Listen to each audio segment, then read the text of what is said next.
একজন প্রকৃত বন্ধু 10,000 আত্মীয় সমান হয়ে থাকে। কথাটা কি সত্য? হ্যাঁ হয়তো, কারণ একজন প্রকৃত বন্ধুই পারে তার দুঃখটা শেয়ার করে নিতে, বিপদে আপদে কাছে থাকতে।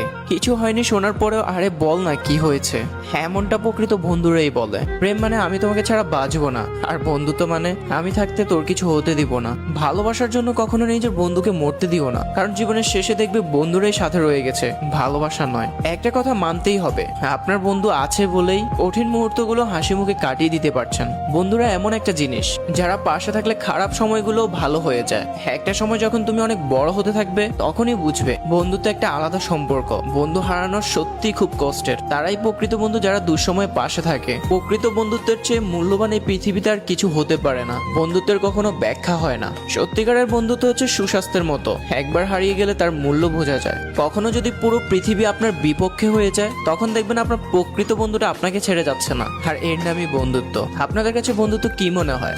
এক আত্মার দুইটি শরীর? যদি এটা মনে হয় তাহলে ইউ আর রাইট, কারণ প্রকৃত বন্ধুত্বের মধ্যে এমন একটা সম্পর্ক তৈরি হয় যেখানে দুইজনে চাওয়া পাওয়া একই রয়ে যায়। আপনি যদি কখনো অন্ধকারে হারিয়ে যান সেখান থেকে আপনার ওই ভালো বন্ধুটা আপনাকে টেনে তুলে আনবে। আপনার খারাপ পরিস্থিতিতে আপনাকে উপরে তোলার চেষ্টা করবে। বন্ধুত্ব এমন একটা জিনিস আপনি না চাইলেও হয়তো সে বুঝতে পারে। বন্ধুত্বের মধ্যে কোনো মোহ, আবেগ, ইমোশনস এসব কিছু থাকে না। বন্ধু হতে পারে কবিতার মতো ছোট, উপন্যাসের মতো বড়, আর এই পৃথিবীর মতো বিশালতা। সত্যিকার অর্থে তারাই এই পৃথিবীতে সুখী যাদের একজন প্রকৃত বন্ধু আছে। তাই আপনার প্রকৃত বন্ধুকে মেনশন করতে একদমই ভুলবেন না।